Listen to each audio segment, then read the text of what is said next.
नाज़रीन, आप देख रहे हैं आवर न्यूज और मैं हूं नाइला भट्टी। बुलेटिन का आगाज करते हैं इलाकाई खबरों के साथ। करमदाद कुरैशी से डिप्टी ब्यूरो चीफ सलीम सोरानी की रिपोर्ट के मुताबिक डीपीओ मुजफ्फरगढ़ तारिक वलाइद की हदायत पर डीएसपी सदर सर्कल मुजफ्फरगढ़ रिजवान खान ने अपने सर्कल में मंशियात फिरोशों के खिलाफ कार्रवाइयां तेज कर दी।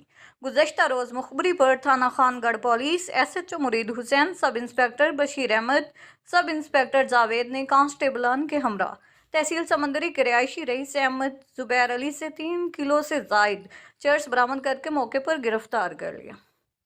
इसी तरह अरशद हुसैन वल्द हजूरबाग से गोलियों से भरी 2 अदद मैगजीन के साथ 12 बोर रिपीटर बरामद करके गिरफ्तार किया। तीनों मुलजमान के खिलाफ अलग अलग मुकदमा दर्ज करके हवालात में बंद कर दिया गया। ये भी इंकशाफ हुआ है कि मंशियात फिरोश रईस अहमद और जुबैर अली मजदा ट्रक के जरिए भारी मंशियात लाकर मुख्तलिफ इलाकों में सप्लाई करते हैं।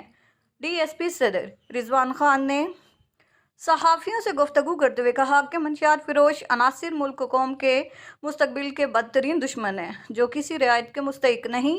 ऐसे लोगों से ऐनी हाथों से निपटा जाएगा। अवाम के जान माल की हिफाजत के लिए कानून शिकन जराइम पेशा अनासिर का मुआसबा करना अवलीन तरजीह है।